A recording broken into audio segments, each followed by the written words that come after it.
Էմմա Ծառուկյանը հոր Գագիկ Ծառուկյանի դեմ հնչող մեղադրանքներին արձագանքել է էմոցիոնալ գրառմամբ։ Նա շեշտել է, որ մեղադրանքների փոխարեն խոսելու է նրա իրական գործերից։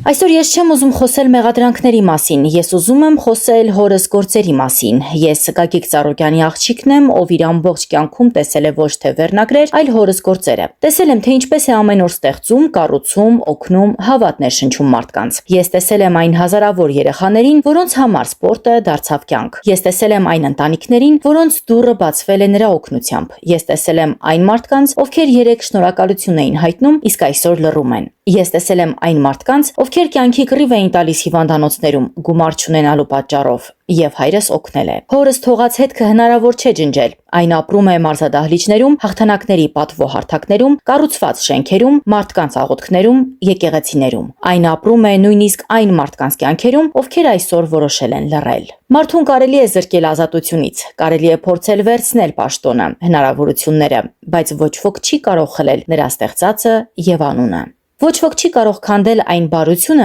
որը տարիներ շարունակ դարձել է հազարավոր մարդկանց կյանքի մի մասը։ Ոչ ոք չի կարող ջնջել այն հետքը, որն արդեն պատմություն է։ Ես նրա աղջիկն եմ, եւ որքան ծանր են այս օրերը, այնքան ավելի հպարտ եմ այդ անունով, որովհետեւ ես գիտեմ, մեծությունը երբեք չի չափվում այն օրերով, երբ բոլորը ծափահարում են քեզ։ Մեծությունը չափվում է այն օրերով, երբ ամեն ինչ փորձում են խլել քեզնից, բայց նույնիսկ այդ ժամանակ մարդիկ շարունակում են ապրել քո ստեղծածի շնորհիվ եւ միևնույն է, դա չի խանգարում նրան օգնել եւ կառուցել։ Ժամանակը կանցնի, կանցնեն նաեւ այս օրերը, եւ ես միշտ գլուխս բարձր եմ ասելու. ես Գագիկ Ծառուկյանի աղջիկն եմ, գրել է Էմմա Ծառուկյանը։